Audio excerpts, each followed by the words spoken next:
রব্বুল আলামিন এই আয়াত নাযিল করে সমস্ত দুনিয়ার নাস্তিকদেরকে চ্যালেঞ্জ শুরু করে দিলেন যে আল্লাহকে বিশ্বাস করতে চায় না, আল্লাহর নবীকে বিশ্বাস করতে চায় না, ওই সমস্ত নাস্তিকদের চোখে আঙ্গুল দিয়ে রব্বুল আলামিন দেখায় দিলেন ওই নাস্তিকের দল আসমানের দিকে তাকায় দেখ, আসমান কত বিশাল, আমি রব এর চাইতেও বিশাল। কথা বলেন ঠিক না বেঠি?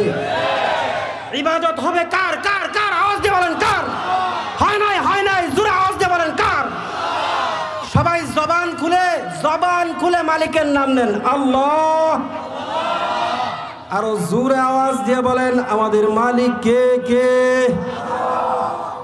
আল্লাহ রাব্বুল আলামিন আসমান সৃষ্টি করে নাস্তিকদেরকে দেখা দিলেন, জানা দিলেন, ও নাস্তিকের দল শোনো, তোমরা যদি আমি রব্বুল আলামিনের বানানো আসমানকে নিয়ে গবেষণা করো, কোন মুমিন যদি চিন্তা ফিকির করে, তাহলে আমি রব্বুল আলামিনকে পেয়ে যাবে। সুবহানাল্লাহ।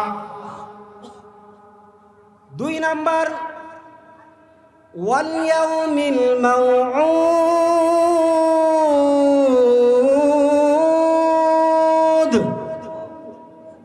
আল্লামা কুরতুবী রাহমাতুল্লাহি আলাইহি তাফসীরের মধ্যে, তাফসীরে কুরতুবীর মধ্যে তাফসীর করেন, ব্যাখ্যা করেন আইজাতিল ইয়াউমাল কিয়ামা, আইজাতিল কিয়ামা মাউউদ দ্বারা উদ্দেশ্য হলো কিয়ামত, কিয়ামত দিবসের কসম করেছেন।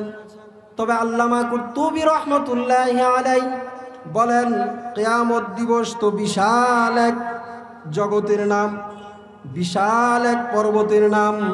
রব্বুল আলামিন কিয়ামত দিবসের বিশেষ 3টা মুহূর্তের কসম করেছেন। আমি যে সূরাখানা তিলাওয়াত করেছি এই সূরার সাথে অনেকেই পরিচিত আছেন, ওই সূরার সাথে অনেকেই পরিচিত আছেন। সূরাতুল বুরুজ নাম শুনছেন আপনারা?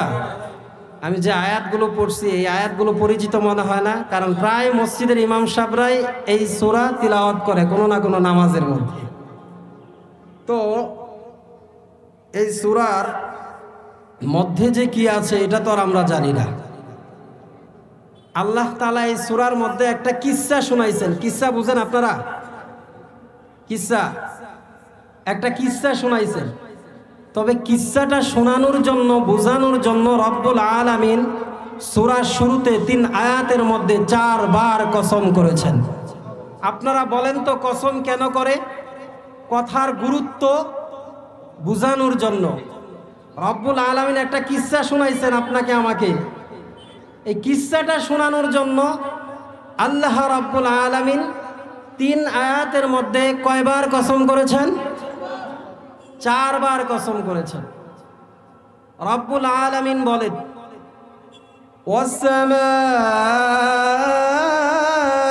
ওয়াসসামা'i যাতিল বুরুজ।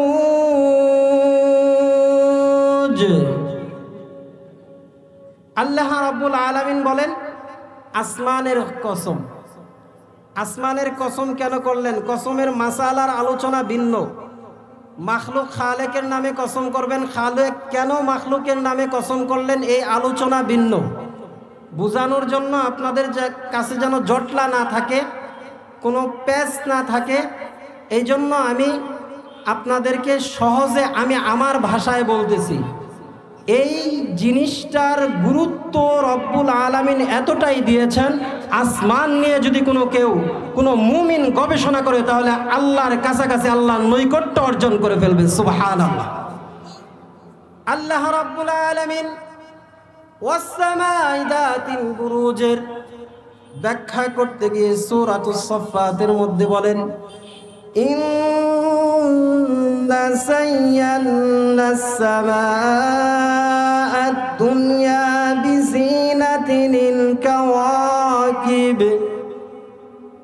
রব্বুল আলামিন বলেন তারকা খচিত আসমানের সৌন্দর্য এতটাই, পৃথিবীর মানুষ যদি দেখতে থাকে, দেখতে দেখতে তার এক সময় দৃষ্টি শক্তি ক্লান্ত হয়ে ফিরে আসবে। এই কথা কোথায় বললেন? 29 নম্বর পারা 1ম পৃষ্ঠা সূরাতুল মুলকের 2 নম্বর আয়াত থেকে রব্বুল আলামিন বলেন আল্লাযী খালাকাকা সাবআ সামাওয়াতিন طباقا ما ترى في خلق الرحمن من تفاوت فارجع البصر هل ترى من فتور ثم ارجع البصر كرتين ينقلب إليك البصر خاسئا وهو حسير الله أكبر বলেন আল্লাহু আকবার বলেন রব্বুল আলামিন বলেন আসমানের সৌন্দর্য দেখতে দেখতে তাকা থাকতে থাকতে তোমাদের দৃষ্টি শক্তি ক্লান্ত হয়ে নিচের দিকে ফিরে আসবে আমি রবের বানানো আসমানের সৌন্দর্য দেখে শেষ করতে পারবা না সুবহানাল্লাহ বলেন সুবহানাল্লাহ বলেন রব্বুল আলামিন এই আয়াত নাযিল করে সমস্ত দুনিয়ার নাস্তিকদেরকে চ্যালেঞ্জ শুরু করে দিলেন যে আল্লাহকে বিশ্বাস করতে চায় না আল্লাহর নবীকে বিশ্বাস করতে চায় না ওই সমস্ত নাস্তিকদের চোখে আঙ্গুল দিয়ে রব্বুল আলামিন দেখায় দিলেন ওই নাস্তিকের দল আসমানের দিকে তাকায় দেখ আসমান কত বিশাল আমি রব এর চাইতেও বিশাল কথা বলেন ঠিক না বেঠি ইবাদত হবে কার কার কার আওয়াজ দিয়ে বলেন কার হয় নাই জোরে আওয়াজ দিয়ে বলেন কার সবাই জবান খুলে মালিকের নাম নেন আল্লাহ আরো জোরে আওয়াজ দিয়ে বলেন আমাদের মালিক কে কে আল্লাহ রাব্বুল আলামিন আসমান সৃষ্টি করে নাস্তিকদেরকে দেখা দিলেন জানা দিলেন ও নাস্তিকের দল শোনো তোমরা যদি আমি রব্বুল আলামিনের বানানো আসমানকে নিয়ে গবেষণা করো কোন মুমিন যদি চিন্তা ফিকির করে তাহলে আমি রব্বুল আলামিনকে পেয়ে যাবে সুবহানাল্লাহ 2 নাম্বার ওয়াল ইয়াউমিল মাউউদ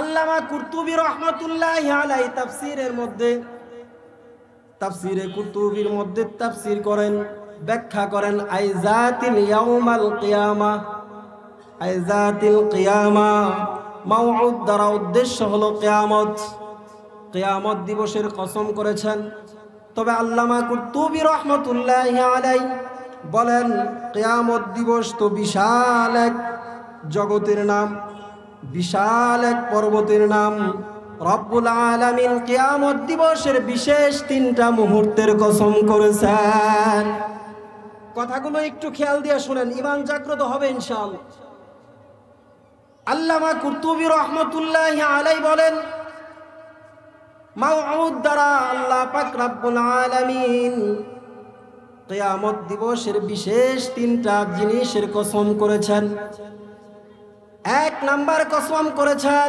মানুষগুলো যখন কবর থেকে উঠবে শুধু দৌড়াইতে থাকবে আর দৌড়াইতে থাকবে আর দৌড়াইতে থাকবে 29 নাম্বার পারা সূরাতুল মাআরিজের 43 নাম্বার আয়াতের মধ্যে রব্বুল আলামিন সবিস্তারে আলোচনা করেছেন আম্মা জান আয়েশা সিদ্দিকা রাদিয়াল্লাহু তাআলা আনহার সামনে যখন এই কথা বর্ণনা করা হলো আম্মা জান আয়েশা সিদ্দিকা রাদিয়াল্লাহু তাআলা আনহা বলেন মানুষগুলো যে উলঙ্গ অবস্থায় দৌড়াইতে থাকবে কেউ কি কারো দিকে তাকাবে না সুবহানাল্লাহ বলেন আল্লাহ রাব্বুল আলামিন সূরাতুল মাআরিজের 43 নম্বর আয়াত নাযিল করে জানা দিলেন মানুষগুলো এমন ভাবে নির্দিষ্ট একটা গন্তব্যের দিকে দৌড়াইতে থাকবে কেউ কারো দিকে সামান্য পরিমাণ তাকাইতেও পারবে না সূরাতুত তাওবা 17 নম্বর পারার 10 নম্বর পৃষ্ঠায় রব্বুল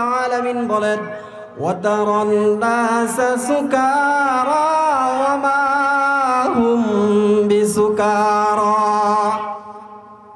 রব্বুল আলামিন বলেন মানুষগুলো এভাবে দৌড়াইতে থাকবে মনে হবে মানুষগুলো নেশাগ্রস্ত অবস্থায় আছে নেশা করেছে অথচ একজন মানুষও নেশা করে নাই নেশাগ্রস্তও না 2 নাম্বার আল্লাহ রাব্বুল আলামিন কসম করেন রব্বুল আলামিন বলেন ইয়াউমা নাতবিস সামাআ কাতাইয়িস সিজিল্লি লিল কুতুব আল্লাহু আকবার বলেন বাচ্চারা যেমন লিখিত কাগজকে খাতা থেকে বই থেকে ছিঁড়ে হাতের মধ্যে দুমড়ে মুচড়ে দেয়। আল্লাহ রাব্বুল আলামিন বলেন, কিয়ামত দিবসের ওই মুহূর্তের কসম, যখন আমি তামাম গোটা আসমানটাকে আমি রব্বুল আলামিনের হাতে নিয়ে দুমড়ে মুচড়ে দেব। আল্লাহু আকবার। রব্বুল আলামিনের কুদরতি হাতের মধ্যে গোটা আসমানটাকে নিয়ে আল্লাহ রাব্বুল আলামিন সারা দুনিয়ার তামাম আসমানটাকে এরকম দুমড়ে মুচড়ে দেবে। একজন শায়ের বলেন, মানাবুদ মুতাকাদা মানাবুদ, মানাবুদ মুতাকাদা মানাবুদ, লুৎফে তু না গুফতায়ে মামি শোনদ, আদমিয়ত দাদা ইবা জম মুসলমা কর দই, আয় খুদা কুরবা শওম ইহসা বর ইহসা কর দই। أفحسبتم أنما خلقناكم عبثا وأنكم إلينا لا ترجعون। الله أكبر। কিয়ামত দিবসের 3 নাম্বার মুহূর্তের কসম করেন রব্বুল আলামিন, যখন সমস্ত নবীর উম্মতরা যার যার নবীর কাছে যাবে, পয়গম্বরের কাছে যাবে। দীর্ঘ লম্বা হাদিস। এক সময় আমাদের নবীর কাছে সমস্ত উম্মতদেরকে পাঠিয়ে দেওয়া হবে। উম্মতরা গিয়ে বলবে, ইয়া রাসূলুল্লাহ, ইয়া হাবিবাল্লাহ, আপনি একটু রব্বুল আলামিনের কাছে আবেদন করেন, আমাদের বিচার কার্য শুরু হোক। সুবহানাল্লাহ। আজকে যারা আল্লাহর রাসূলের দুশমনী করতেছি, আল্লাহর রাসূলের বিরুদ্ধাচরণ করতেছি, নবীজির কথার বাইরে চলতেছি, ওই দিন নবীজির অনুমতি ব্যতীত, শাফাআত ব্যতীত কোনো তাহাজ্জুদ গুজার শাইখুল হাদিসও আল্লাহ পাকের করার গন্ডা হিসাব না দিয়ে জান্নাতে প্রবেশ করতে পারবে না। কেউ প্রবেশ করতে পারবে না। সুতরাং আপনাদেরকে আমি আহ্বান করতে চাই, আল্লাহর হাবিব সাল্লাল্লাহু আলাইহি ওয়াসাল্লাম যে কথাগুলো আমাদেরকে বর্জন করতে বলেছেন, আসেন ওই কথাগুলো আমরা বর্জন করি। আর যে কথাগুলো আমাদেরকে গ্রহণ করতে বলেছেন, আসেন আমরা ওই কথাগুলো গ্রহণ করি। এর মধ্যেই আমাদের মঙ্গল রয়েছে, কারণ ময়দানে মাহশরে আল্লাহ রাসূলের শাফাআত ব্যতীত কোনো ব্যক্তি জান্নাতে প্রবেশ করতে পারবে না। সামনের আয়াতের মধ্যে রব্বুল আলামিন পরিষ্কার বলেছেন, ওয়াশাহিদি ওয়া মাশহুদ। আল্লামা কুতুবী রাহমাতুল্লাহি আলাইহি, ইমাম তিরমিজি রাহমাতুল্লাহি আলাইহি শাহেদ দ্বারা উদ্দেশ্য করেছেন জুমার দিনের, মাশহুদ দ্বারা উদ্দেশ্য করেছেন আরাফার দিনের। আল্লামা কুতুবী রাহমাতুল্লাহি আলাইহি শাহেদ মানে সাক্ষীর কথা বলেছেন। আল্লামা কুরতুবী রাহমাতুল্লাহি আলাইহি বলেন, আল্লামা কুরতুবী রাহমাতুল্লাহি আলাইহি বলেন, বান্দা দুনিয়ার মধ্যে নর্দন কুর্দন করতেছো, ময়দানে মাহশরে সর্বপ্রথম তোমার সাক্ষী হবে স্বয়ং আল্লাহ।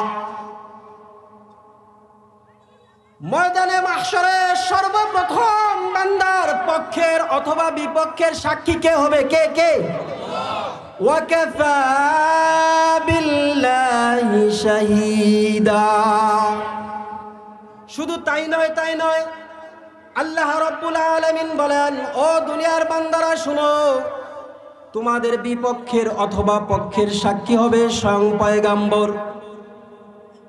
আল্লাহ রাব্বুল আলামিন বলেন, ইয়া আইয়ুহান নাবিয়্যু ইন্না আরসালনাকা শাহিদা। নবী যদি আপনার আর আমার বিপক্ষের সাক্ষী হয়ে যায়, তাহলে পার পাওয়ার কোনো রাস্তা থাকবে ওই দিন? কুশ্চিন কালেও পার পাওয়ার কোনো রাস্তা থাকবে না। শুধু তাই নয়, আল্লাহ রাব্বুল আলামিন বলেন, ও দুনিয়ার মানুষ শুনো, শুধু আমি আল্লাহ সাক্ষী হব তাই না, পয়গম্বর সাক্ষী হবেন তাই না, জমানার উম্মতের উলামায়ে কেরাম হক্কানি আলেমগণ তোমাদের পক্ষের অথবা বিপক্ষের সাক্ষী হয়ে যাবে। আল্লাহ রাব্বুল আলামিন বলেন সূরাতুন নিসা 41 নম্বর আয়াত, فكيف إذا جئنا من كل أمة بشهيد وجئنا بك على هؤلاء شهيدا। আজকে যারা ওলামায়ে কেরামের বিরুদ্ধে আচরণ করে কণ্ঠকে বন্ধ করে দিতে চায়, ইমাম সাহেবদেরকে যারা শরীয়তের পরিপন্থী যারা মসজিদ থেকে বিদায় করে দেয়, ওই সমস্ত সভাপতি সেক্রেটারি ময়দানে মাহশরে এই আলেমের সাক্ষী ব্যতীত এক পা সামনে যেতে পারবে না। কথা বলেন ঠিক না বেঠিক?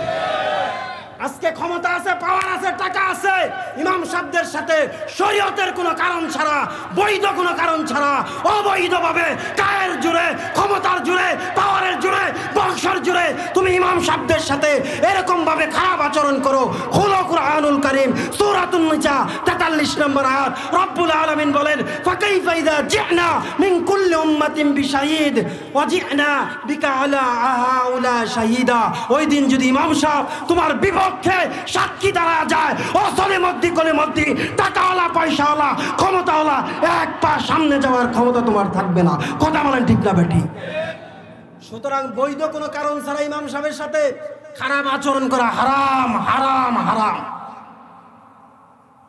শরীয়তের পরিপন্থী, শরীয়ত বিরোধী যদি কোনো খেলাফ থাকে, ওই ইমাম সাহেবকে যে কোনো মুহূর্তে যে কোনো শাস্তি শরীয়তের মাধ্যমে আপনি নিতে পারেন। কিন্তু আজকের জমিনের উপরে শুধু বাংলাদেশ না, গাজীপুর না, তাম দুনিয়ায় সমস্ত আলেমদের উপর শুধু ক্ষমতার দাপটে মাসুম বানিয়ে জুলুম করা হয়। কথা বলেন ঠিক না বেঠিক? ময়দানে মাহশরে সামান্যতম ছাড় পাবা। শুধু তাই নয়, আল্লাহ রাব্বুল আলামিন বলেন, ও বান্দা, ময়দানে মাহশরে তুমি তোমার নিজের পক্ষের অথবা বিপক্ষের সাক্ষী হয়ে যাবে। সুবহানাল্লাহ। সূরাতু বানি ইসরাঈল 14 নম্বর আয়াতে রব্বুল আলামিন বলেন ইকরা কিতাবাক। আল্লাহ রাব্বুল আলামিন কিতাব দিবেন, কিতাবের মধ্যে এরকম ভাবে নিয়ে সে পড়তে থাকবে। শনিবার দিন ফজর পড়ি নাই, হায় হায় 1 সপ্তাহ নামাজ পড়ি নাই, কিন্তু জুমার নামাজে গেছিলাম, দোতলায় বসছিলাম, দোতলায় বই সম্মুখের সাথে আলাপ করছি। সূরাতু বানি ইসরাঈল 14 নম্বর আয়াত, বানানো কথা না। আপনি দেখেন, খুলেন কোরআন, খুলেন বাংলা তরজমা। ইকরা কিতাবাক কাফা বিনাফসিকাল ইয়াউমা আলাইকা হাসিবা। নিজে নিজের বিরুদ্ধে সাক্ষী দিবে অথবা পক্ষে সাক্ষী দিবে।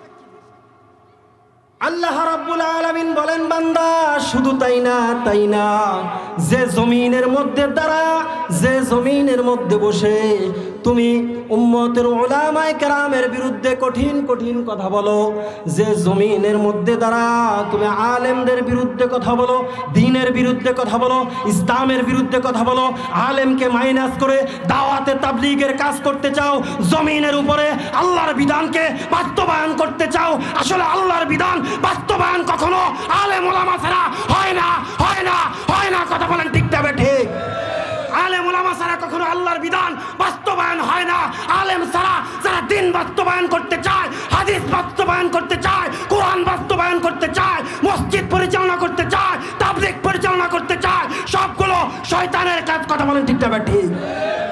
আলেম ছাড়া কখনোই দ্বীনে ইসলাম, ইসলামের কাজ, কোরআনের কাজ চলতে পারে না, চলতে দেওয়া হবে না। কথা বলেন ঠিক না বেঠিক? এই জমিনে আলেমের বাইরে কাউকে দ্বীনের কাজ, দ্বীনের ইজারাদার একমাত্র আল্লাহর হাবিব বানিয়ে গেছে আলেম ওলামায়ে কেরামদেরকে। কথা বলেন ঠিক না বেঠিক? আমরা কি আলেমদের সাথে আছি না বাইরে আছি? কোন ডাক্তার, ইঞ্জিনিয়ার, মেম্বার, সভাপতি কমিটির লোককে আল্লাহর হাবিব দ্বীনের ইজারাদার দিয়ে যায় নাই। আল উলামা ওয়ারাসাতুল আম্বিয়া। আল্লাহর রাসূল হাদিসের মধ্যে বলেন, আল্লাহ তাআলা স্বয়ং আয়াতের মধ্যে বলেন ইয়াখশাল্লাহ মিন ইবাদিহিল উলামা। কথা বলেন ঠিক না বেঠিক? সুতরাং যে জমিনের মধ্যে বসে দ্বীনের বিরুদ্ধে, ইসলামের বিরুদ্ধে কটূক্তি করো, চিন্তা করো, ফিকির করো, রব্বুল আলামিন বলেন ময়দানে মাহশরে ওই জমিন তোমার বিরুদ্ধে সাক্ষী হয়ে যাবে। ইদা যুলজিলাতিল আরদু জিলজালাহা ওয়া আখরাজাতিল আরদু وقال الإنسان ما لها يومئذ تحدث أخبارها الله أكبر। সুতরাং এই জমিনের মধ্যে বসে আমরা কার জন্য বসে আছি? কার জন্য বলেন তো? কার জন্য? আওয়াজ দিয়ে বলেন, কার জন্য? কার জন্য? এই জমিন আমাদের জন্য ময়দানে মাহশরে সাক্ষী দিবে, মালিক অমুককে মাফ করে দাও, আমার উপরে বসে তোমার জন্য অপেক্ষা করতেছিল মাগফিরাতের জন্য। সুবহানাল্লাহ।